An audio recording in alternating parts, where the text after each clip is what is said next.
Chandrababu Naidu vision గురించి first ఆయన ఒక డాక్యుమెంట్ రిలీజ్ చేశాడు, విజన్ 2020 అని. 95 ఫస్ట్ ఆయన సీఎం అయినప్పుడు. అప్పుడు చంద్రబాబు నాయుడు గారిలో ఉన్న గొప్ప లక్షణం ఏంటంటే, ఎంత విజనరీతో పాటు అందరి అభిప్రాయాలను తీసుకుంటాడు. ఈజ్ వెరీ డెమోక్రటిక్ అండి. ఫస్ట్ మంచి ఎక్స్పర్ట్స్ని, ఏ రంగంలో ఎవరు ఎక్స్పర్ట్స్, ఎకానమిస్ట్ని, డాక్టర్స్ని, చార్టర్డ్ అకౌంటెంట్స్ని, వీళ్ళందరి అభిప్రాయాలు తీసుకునేవాడు. గుంటూరు నుంచి ఒక డాక్టర్ గారు వెళ్ళారు, గుంటూరు డాక్టర్ గారు. ఆయన ఆ రోజుల్లోనే 95లో ఒక పెద్ద మీటింగ్ పెట్టేసి వీళ్ళందరినీ ప్రతి టౌన్లో కొంతమంది సీనియర్స్ని వాళ్ళందరినీ పిలిచి ఒక మీటింగ్ పెట్టాడు. పెట్టి విజన్ 2020 డాక్యుమెంట్ రిలీజ్ చేయడం కోసం అని చెప్పి ఆయన వీళ్ళందరి అభిప్రాయాలు తీసుకున్నాడు. ఆయన అప్పుడే చెప్పాడు, ఆయన అసలు ఎక్సలెంట్గా ఉన్నదండి, అంత చక్కగా తయారు చేశాడు, రాబోయే 20 years ఎలా ఉండాలి, ఎలా చేయాలనేది చేశాడు అని చెప్తుంటే, నేను బీయింగ్ చార్టర్డ్ అకౌంటెంట్ కూడా నాకు నవ్వు వచ్చింది. అంటే ఆయన చెప్పేవన్నీ బాగానే ఉన్నాయి, కానీ ఇవన్నీ జరుగుతాయా, ఇంత ప్రాక్టికాలిటీ అనిపించింది. కానీ తర్వాత చూస్తే ఆయన చెప్పినది జరిగినాయండి. That is visionary leader. He's Chandrababu Naidu 100% పక్కా విజనరీ లీడర్. నేను ఇంకోటి కూడా చెప్తాను. మా చార్టర్డ్ అకౌంటెంట్స్ ఇంటర్నేషనల్ కాన్ఫరెన్స్ జరిగింది చెన్నైలో. దానికి ఆయన ఒక 1.5 hour లాస్ట్లో ఆయన కూడా మీటింగ్కి పిలిచారు. ఆయనకు ఒక సబ్జెక్ట్ ఇచ్చి, professional as a tool for professional social service అని చెప్పి ఒక టాపిక్ ఇచ్చేసి మాట్లాడమన్నారు. అప్పుడు మాట్లాడమంటే, ఇంటర్నేషనల్ కాన్ఫరెన్స్ అంటే ఇండియాలో ఉన్న అన్ని స్టేట్ నుంచి చార్టర్డ్ అకౌంటెంట్స్ వస్తారు, ప్లస్ ఇంటర్నేషనల్ అకౌంటింగ్ బాడీస్ నుంచి చాలామంది రిప్రజెంటేటివ్స్ వస్తారు. దాదాపుగా ఆయన మాట్లాడిన 1.5 hourలో ఇన్ని హాలు మోత మోగిపోయిందండి, దద్దరిల్లిపోయింది. I have never scene.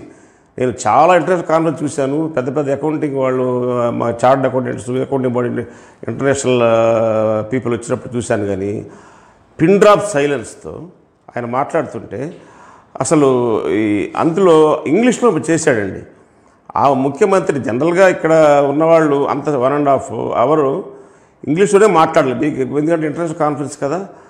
అంత చక్కగా ఇంగ్లీష్ మాట్లాడా అనిపించింది. ఒక చార్టర్డ్ అకౌంటెంట్ కూడా మాట్లాడినంతగా అంత కూల్గా మాట్లాడితే, అసలు ప్రతి మాటకి అంత షౌట్కి అప్పుడు చెప్పింది కూడా నాకు చాలా చక్కగా గుర్తుంది. ఆయన నెహ్రూ గారిని బాగా పొగిడాడండి. నెహ్రూ ఎందుకంటే ఈజ్ ఏ విజనరీ లీడర్ అన్నాడు. తర్వాత చూస్తే నిజంగా ఈ దేశంలో నెహ్రూ గారి తర్వాత విజనరీ లీడర్ ఎవరంటే చంద్రబాబు నాయుడు గారేనండి.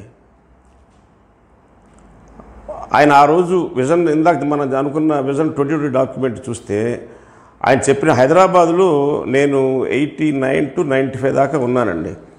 అక్కడ ఆ టైంలో ఎన్టీ రామారావు గారు ముఖ్యమంత్రి టైంలో కొన్ని సామాజిక పరిస్థితులు మారినాయి, కొంత ఈ కమ్యూనల్ హార్మనీ డెవలప్ అయింది, కొంత ఈ పీస్ఫుల్గా తయారైంది. మనం కూడా వెళ్ళి తెలుగు వాళ్ళు హైదరాబాద్లో ఎక్కడ వాళ్ళు ఉండొచ్చు అనేది ఒక డెవలప్ అయింది ఎన్టీ రామారావు గారి టైంలో. అదే టైంలో సాఫ్ట్వేర్ వచ్చింది. సో చంద్రబాబు నాయుడు గారు ముఖ్యమంత్రి అయిన తర్వాత సాఫ్ట్వేర్ అనేది ఎక్కడో ఉండేది, బెంగళూరులో కూడా అప్పుడప్పుడే డెవలప్ అవుతూ ఉండేది. ఆయన హైటెక్ సిటీ అని పేరు పెట్టిన తర్వాత, అది నిర్మించిన తర్వాత ఇవాళ హైదరాబాద్ ఎలా ఉందండి.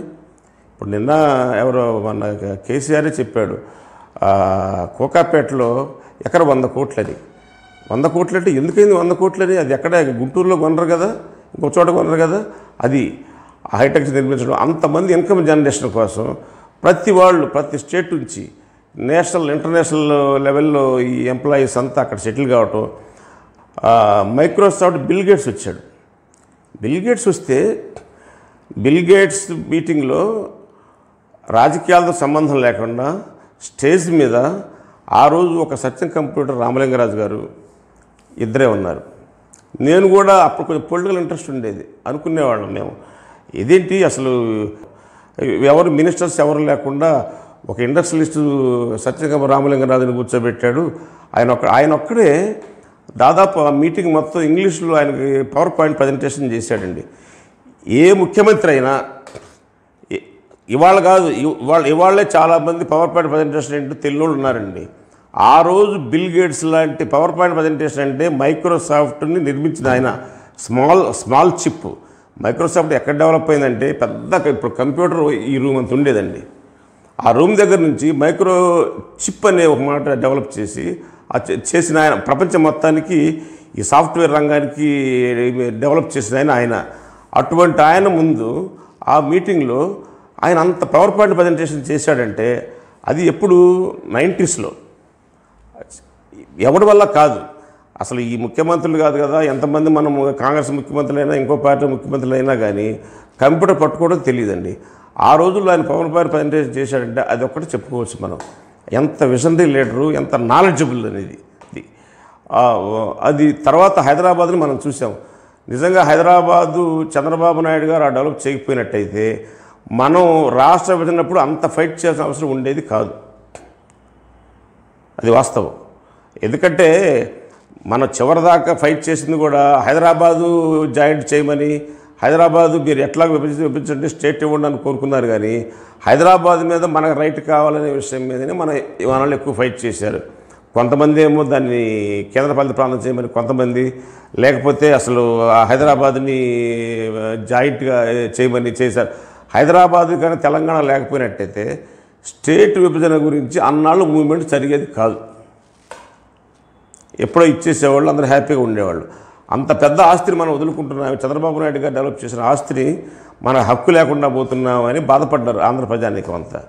సో ఆ కాన్సెప్ట్స్ డెవలప్ చేశాడు. హైదరాబాద్లో ఏదైతే చేశాడో అదే రకంగా సింగపూర్ కన్సార్షియం తోటి వీటితోటి చేస్తుంటే రాజధాని కట్టాలని అంత ప్లాన్ చేశాడు. మీరు గుర్తుందో లేదో, కేరళ అసెంబ్లీలో డిస్కషన్ జరిగింది. చంద్రబాబు నాయుడు గారు ఇక్కడ ఏపీలో రాజధాని కడుతున్నారు కాబట్టి మనం కూడా కొత్త రాజధాని కట్టుకోవాలి, అట్లాంటి రాజధాని ఉండాలి రాష్ట్రానికి అని చెప్పి. కేరళ అంటే హైలీ ఎడ్యుకేటెడ్ స్టేట్. వాళ్ళు అసెంబ్లీలో అన్ని పార్టీలు కలిసి తీర్మానం చేశారు. అటువంటి విజనరీ లీడర్ చంద్రబాబు నాయుడు గారు. ఆ ఐడియాస్ని తర్వాత ఎవరు వచ్చినా కానీ చంద్రబాబు నాయుడు గారు చెప్తూ ఉంటారు. తర్వాత వచ్చిన వాళ్ళందరూ రాజకీయ విమర్శలు చేసినా కానీ అందరూ కంటిన్యూ చేశారు. ఆయన వేసిన విత్తనాన్ని, ఆ రాజధానిని అట్లానే ఈ ముఖ్యమంత్రి గారు కూడా డెవలప్ చేసినట్టయితే ఇవాళ హైదరాబాద్ లాగా ఉండుండేది.